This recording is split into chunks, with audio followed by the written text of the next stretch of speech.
दोस्तों अगर आप अपना स्टैमिना और ताकत बढ़ाना चाहते हैं तो ये वीडियो बहुत ध्यान से आप देखिएगा। सबसे पहले मैं आपको बता दूं कि स्टैमिना और ताकत में अंतर क्या होता है। देखिए, ताकत का मतलब ये होता है जब भी आप कोई चीज उठाते हैं, कोई डंबल उठाते हैं, कोई भी भारी वेट उठाते हैं, तो एकदम से जब आप उसे उठाते हैं तो इसे बोलते हैं आपकी ताकत। और उसी जगह पे अगर आप उस डंबल को उठा के बहुत देर तक पकड़े रह पाते हैं तो इसे बोलते हैं आपका स्टैमिना।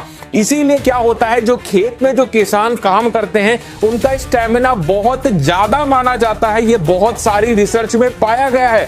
उसी की जगह पे जो बॉडी बिल्डर्स होते हैं उनका स्टैमिना थोड़ा सा कम होता है, लेकिन बॉडी बिल्डर्स की ताकत ज्यादा होती है। तो ताकत और स्टैमिना में ये अंतर होता है। तो आज का जो ये वीडियो है इसमें मैं आपको बताऊंगा कि कैसे आपको अपने स्टैमिना को बढ़ाना है। और जब आपका स्टैमिना बढ़ने लगेगा तो आप लोग अगर चीजें अच्छी खाओगे, अच्छा न्यूट्रिशन लोगे, अच्छी डाइट लोगे, तो आपकी ताकत भी बढ़ने लगेगी। तो सबसे पहले मैं कुछ आपको टिप्स दूंगा। मैं आपको ये भी बताऊंगा कि कैसे क्या क्या चीजें खानी चाहिए, फूड्स भी बताऊंगा आपको जिसको खाने से आपका स्टैमिना बढ़ता है। तो सबसे पहले अपनी टिप पे आते हैं जो कि है स्टे इन मोशन। देखिए, अब इससे मेरा ये मतलब है कि अगर आप अपनी बॉडी का स्टैमिना एंड्योरेंस बढ़ाना चाहते हैं तो आपको अपनी बॉडी को मूवमेंट में रखना चाहिए। आपको हमेशा अपनी बॉडी को एक्टिव रखना चाहिए। इससे मेरा ये मतलब है कि अगर आप पूरे दिन बैठे रहेंगे, बेड पे लेटे रहेंगे, तो आपकी बॉडी का स्टैमिना कम होता जाएगा और उसी के साथ में आपका इम्यून सिस्टम भी वीक होता जाएगा।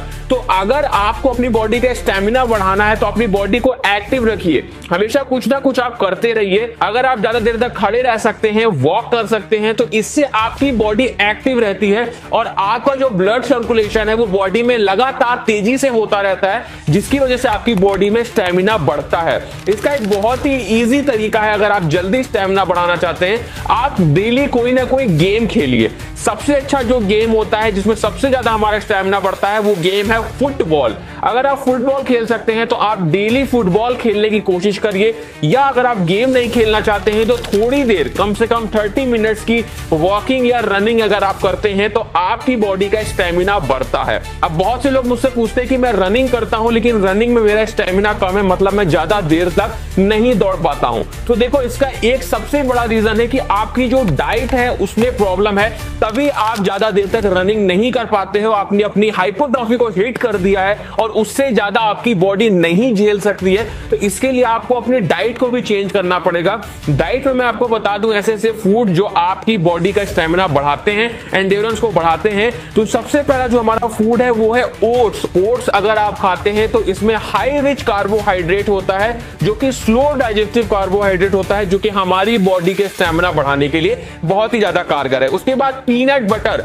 देखिए, पीनट बटर जो होता है इसमें बहुत ही अच्छा फैट होता है, उसके साथ में प्रोटीन भी हाई होता है। तो पीनट बटर भी खाने से आपका जो एंड्योरेंस है, स्टैमिना बढ़ता है। उसी के साथ में अगर आपको थोड़ी देर बाद ही स्टैमिना चाहिए, मतलब अगर आप थोड़ी देर बाद मान लीजिए एक्सरसाइज करने जा रहे हैं या रनिंग करने जा रहे हैं, तो उसके 45 मिनट पहले अगर आप कॉफी पीते हैं, मतलब कॉफी बीन्स का यूज करते हैं, उसको खाते हैं या पीते हैं, तो इससे आपका स्टैमिना बढ़ता है। उसी के साथ में आप बनाना भी खा सकते हैं जिससे आपका स्टैमिना बढ़ता है। अगर आप एक्सरसाइज करने जा रहे हैं तो उससे 45 मिनट पहले आप ये चीजें खा सकते हैं। उसके साथ में आंवला, अगर आप आंवला जूस लेते हैं या आप आंवला को खाते हैं, डेली खाते हैं, तो आप देखेंगे कि धीरे धीरे समय के साथ में आपका स्टैमिना बढ़ जाएगा। उसके बाद में जो अगला फूड है वो है एग्स। अगर आप नॉन वेजिटेरियन है, एग्स खाते हैं, तो अगर आप लगातार कुछ दिनों तक एग्स खाते हैं और अपनी डाइट में एग्स को शामिल करते हैं तो धीरे धीरे आपका स्टैमिना बढ़ने लगता है। उसके बाद में अब हम बात कर लेते हैं कुछ ऐसी एक्सरसाइजेज जिसको करके आप अपना स्टैमिना बढ़ा सकते हैं, जिसमें ज्यादातर जो एक्सरसाइजेज होती हैं वो कार्डियो एक्सरसाइजेज होती हैं, जिसमें हम अपना पसीना बहाते हैं, रनिंग करते हैं, ट्रेडमिल पे भागते हैं, साइकिलिंग करते हैं, वॉकिंग करते हैं, इस टाइप की एक्सरसाइजेज। उसके साथ में अगर आप स्ट्रेचिंग एक्सरसाइजेज करते हैं, बहुत ही अलग अलग तरीके की स्ट्रेचिंग वर्कआउट्स होते हैं जिसमें हम अपने लेग्स को स्ट्रेचिंग करते हैं, शोल्डर स्ट्रेचिंग करते हैं, अलग अलग अपने जो बॉडी पार्ट है उसको स्ट्रेच करके और अपनी मसल्स को थोड़ा सा एक्टिव एक्टिव बनाते हैं, जिससे हमारा बॉडी का स्टेमिना बढ़ता है। और सबसे जरूरी एक बात को ध्यान रखना, अगर आपके शरीर में टेस्टोस्टेरोन की कमी होगी तो आपकी ना तो मसल गेन हो पाएगी, ना आपका स्टेमिना बढ़ पाएगा और आपके शरीर में बिल्कुल भी स्ट्रेंथ नहीं होगी। इसलिए अपने टेस्टोस्टेरोन को बढ़ाने की कोशिश करो। इसके लिए एक बहुत अच्छी चीज मैं आपको बताता हूं, आप लोग मेनश्योर का टेस्टोस्टेरोन बूस्टर इस्तेमाल करना शुरू कर दो। सबसे अच्छी बात क्या है, इसमें बहुत सारे ऐसे नेचुरल हर्ब्स हैं जो आपके टेस्टोस्टेरोन को नेचुरली बूस्ट करने में मदद करते हैं। जैसे गोखरू बड़ा, ये नेचुरल टेस्टोस्टेरोन को बूस्ट करता है। आपका कोई यूरिनरी इशू है उसको सही करने में मदद करता है। उसके अलावा सफेद म्यूस्ली मिलती है इसमें, जो आपके लिबिडो को बूस्ट करने में हेल्प करती है, आपके मसल ग्रोथ को और आपके स्ट्रेंथ को बढ़ाने में मदद करता है।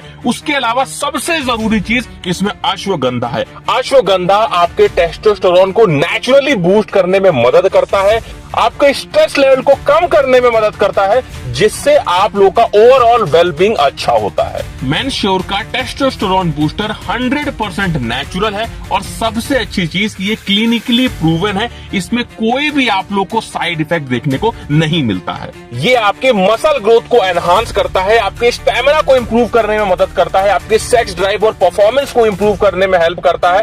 उसके साथ में ये सपोर्ट करता है आपके इम्यूनिटी को, और अगर आपको हेयर फॉल हो रहा है तो उसे भी ये कम करने में, रिड्यूस करने में मदद करता है। इसको अगर आप लोग लगातार इस्तेमाल करते हैं तो ये आपके टेस्टोस्टेरोन को बूस्ट करेगा। बस एक बात का ध्यान रखना, को इस्तेमाल करने के साथ में अपनी डाइट को भी अच्छा रखना और अपने लाइफस्टाइल को अच्छा रखना, तभी ये आपके ऊपर और अच्छे से असर करेगा और टेस्टोस्टेरोन को बूस्ट करेगा। तो मेरी मानो तो अभी जाके इसको बाय कर लो, इसका लिंक डिस्क्रिप्शन में मैंने दे दिया है। एक बात को आप सभी लोग ध्यान रखिएगा कि अगर आप बॉडी का स्टेमिना बढ़ाना चाहते हैं तो इसके लिए आपकी जो बॉडी की मसल्स हैं वो बहुत ज्यादा बड़ी नहीं होनी चाहिए। मतलब अगर आपकी बॉडी में बहुत ज्यादा मसल्स होंगी तो आपकी बॉडी का जो स्टेमिना है वो कम हो जाता है। इसका रीजन है कि हमारी बॉडी बहुत ज्यादा वेटेड हो जाती है, जिससे हमारी बॉडी का स्टेमिना कम हो जाता है। इसका सीधा सा एग्जांपल आप देख सकते हैं, आप फुटबॉल प्लेयर्स को देखा होगा, क्रिकेट प्लेयर्स को देखा होगा, वो बहुत ज्यादा मोटे नहीं होते हैं, बहुत ज्यादा उनकी मसल्स नहीं होती हैं। अगर हम यहाँ पे रोनाल्डो की बात करें तो आप देखेंगे कि उनकी कितनी पतली बॉडी है, मतलब कितनी एस्थेटिक बॉडी है, बहुत बड़ी बड़ी मसल्स नहीं है लेकिन बहुत एस्थेटिक और लीन बॉडी है। तो अगर आपकी बॉडी लीन रहेगी तो आपको स्टेमिना धीरे धीरे समय के साथ में बढ़ता जाएगा। इसलिए कभी भी बहुत बड़ी बड़ी मसल्स बनाने की कोशिश ना करें, अपनी बॉडी को लीन रखें और आपका स्टेमिना कंटिन्यूअसली बढ़ता जाएगा। और आप देखोगे कि जो आपकी प्रॉब्लम है रनिंग करते वक्त या कोई भी प्रॉब्लम है स्टेमिना या एंडोरेंस से लेके, वो धीमे धीमे समय के साथ में बिल्कुल खत्म हो जाएगी। तो दोस्तों ये जो तरीके मैंने आपको बताए ये आप अपनाइए, मैं आपको गारंटी देता हूं कि बहुत ही कम समय में आपका एंड्योरेंस, आपका स्टेमिना बढ़ जाएगा। तो दोस्तों ये था आज का वीडियो, अच्छा लगा हो तो दोस्तों में शेयर करिएगा और चैनल को सब्सक्राइब जरूर कर लीजिएगा।